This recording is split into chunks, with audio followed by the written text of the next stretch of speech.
E alterei a chave de controle de pressurização para manual, alterando a unidade de controle de pressão digital de automático para manual. Os motores do jato são desligados. E por isso o engenheiro usa a unidade de potência auxiliar do avião para injetar o ar na cabine. É como procurar por vazamento em pneu. Nesse caso, o que você tem que fazer é pressurizar a aeronave, usando basicamente um barômetro para monitorar a pressão do lado de dentro e, assim, procurar por vazamentos. Um avião a jato de qualquer idade, normalmente com boa manutenção, simplesmente não vai estar hermeticamente fechado. Haverá vazamentos. Sabemos que determinados aviões terão mais vazamentos do que outros e você tem que variar a pressurização para compensar o vazamento.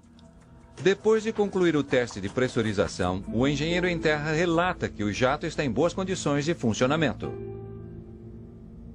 Mas o controle de pressão digital é deixado na posição manual. Eles deveriam ter voltado o seletor para a posição de automático. Se a tripulação não perceber que a chave está em manual, seu avião não irá se pressurizar de forma adequada. O oxigênio disponível dentro do avião será tão rarefeito quanto a atmosfera do lado de fora. Os passageiros estarão diretamente expostos a um ambiente mortal, no qual não conseguirão sobreviver. – 14 de agosto de 2005. O pior desastre aéreo na história da Grécia deixou a nação estupefata. Os investigadores estão examinando minuciosamente os terríveis destroços. Poucos minutos depois das 9 da manhã, o voo 522 da Hélios deixava o Chipre com destino a Atenas. A tripulação não faz ideia de que horas antes da decolagem, durante um teste de manutenção, um engenheiro de voo deixara uma chave de pressurização no manual. Nem o comandante nem o copiloto percebem que o avião não está programado para pressurização automática. À medida que o voo 522 da Hélios sobe, soa um alarme na cabine. O que é isso? Alerta de configuração de decolagem? Trata-se de um alerta de não pressurização, mas o som é idêntico a um outro alarme. Os pilotos confundem os dois. É um erro crítico. O alarme soou e foi interpretado de forma equivocada.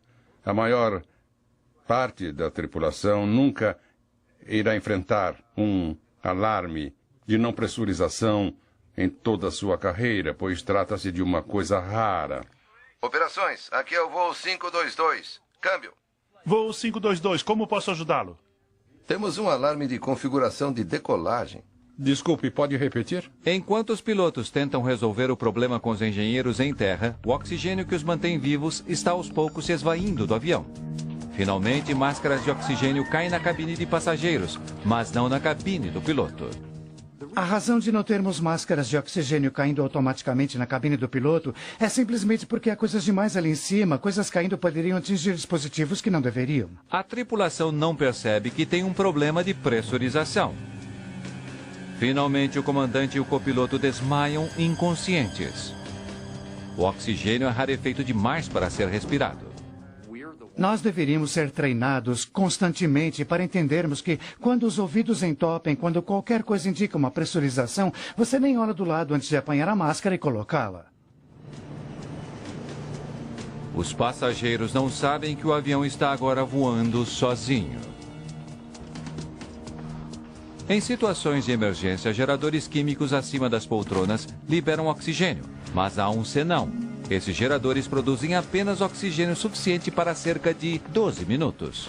Bem, o problema com as máscaras dos passageiros é que elas não são projetadas para mantê-lo com o oxigênio em alta altitude, mas sim para dar-lhe o oxigênio para que você possa sobreviver até que os pilotos levem o avião a uma altitude mais baixa. Mas com os dois pilotos já inconscientes, o jato da Hélios não desceu para que os passageiros pudessem respirar sem auxílio. Em vez disso, o avião voava com o piloto automático para Atenas. Quando o suprimento de oxigênio foi interrompido, os passageiros desmaiaram.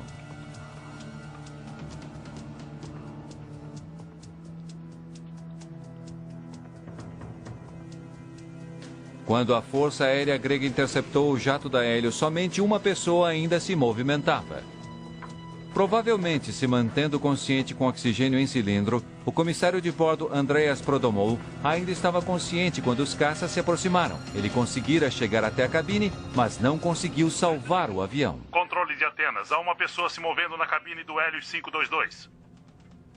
No final, quando seu combustível acabou, o Hélios 522 caiu.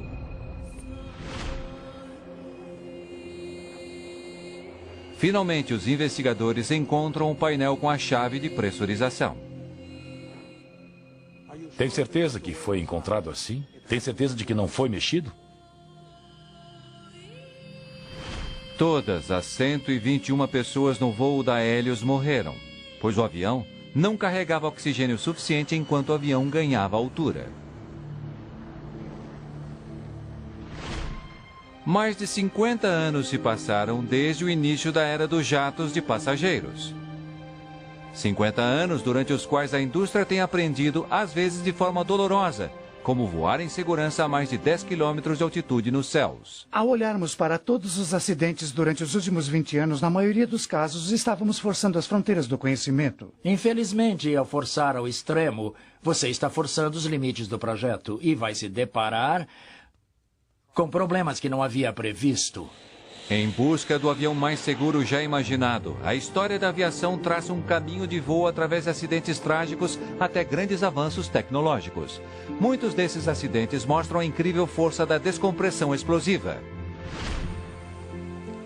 O Airbus A320 e todos os demais aviões de passageiros fabricados hoje em dia são infinitamente mais seguros do que os primeiros jatos que voavam nos anos 50. Eles precisam permanecer seguros e ficarem ainda mais seguros, pois confiamos enormemente nesse incrível meio de transporte que nos leva a um lugar onde nunca fomos feitos para estar.